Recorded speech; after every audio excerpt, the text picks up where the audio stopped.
যশোরের শার্শা উপজেলার জামতলা বাজারে সুপরিচিত সাদেকের মিষ্টির দোকান নামে যশোর অঞ্চলের ব্র্যান্ডিং ফুড হিসেবে গত বছর ৬৪ জেলার মধ্যে প্রথম হবার গৌরব অর্জন করে এই মিষ্টি।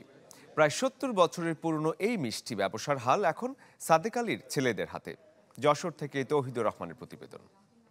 বসুন্ধরা ডায়াপেন্ট এখন আরো উন্নত। এই hot air through top sheet দ্রুত শোষণ করে সোনামণিকে দেয় কোমল অনুভূতি। যশোরের স্পঞ্জ রসগোল্লা খেতে সুস্বাদু, স্থানীয় বাজারেও যা জনপ্রিয়, রয়েছে বাণিজ্যিক গুরুত্বও।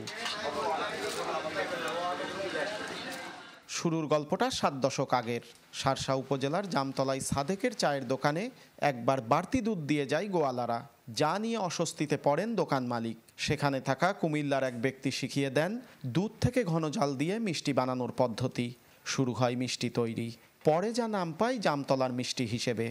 আমার বাবা এই মিষ্টিটা বিভিন্ন গঞ্জের হাটে এটা বিক্রি করতেন এবং বিক্রি করতে করতে এক সময় জেলাব্যাপী অনেক সমাদৃত হয়, তারপর আস্তে আস্তে দেশব্যাপী এটা ছড়িয়ে পড়ে।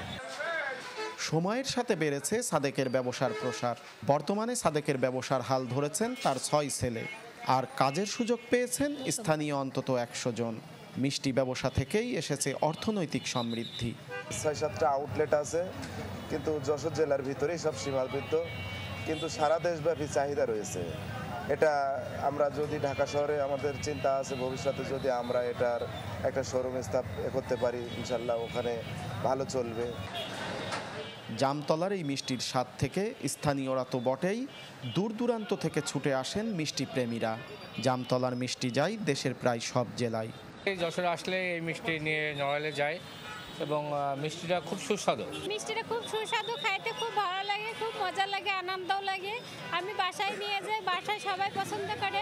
যশোরের একটা ঐতিহ্যবাহী মিষ্টি, সেজন্য এটা সবসময় আমরা কিনি এবং এই দোকান অবশ্যই সবসময় ফ্রেশ থাকে। জামতলা ছাড়াও যশোর শহর ও নাভারণে রয়েছে ৬টি জামতলার মিষ্টির দোকান। তৌহিদুর রহমান, চ্যানেল 24, যশোর।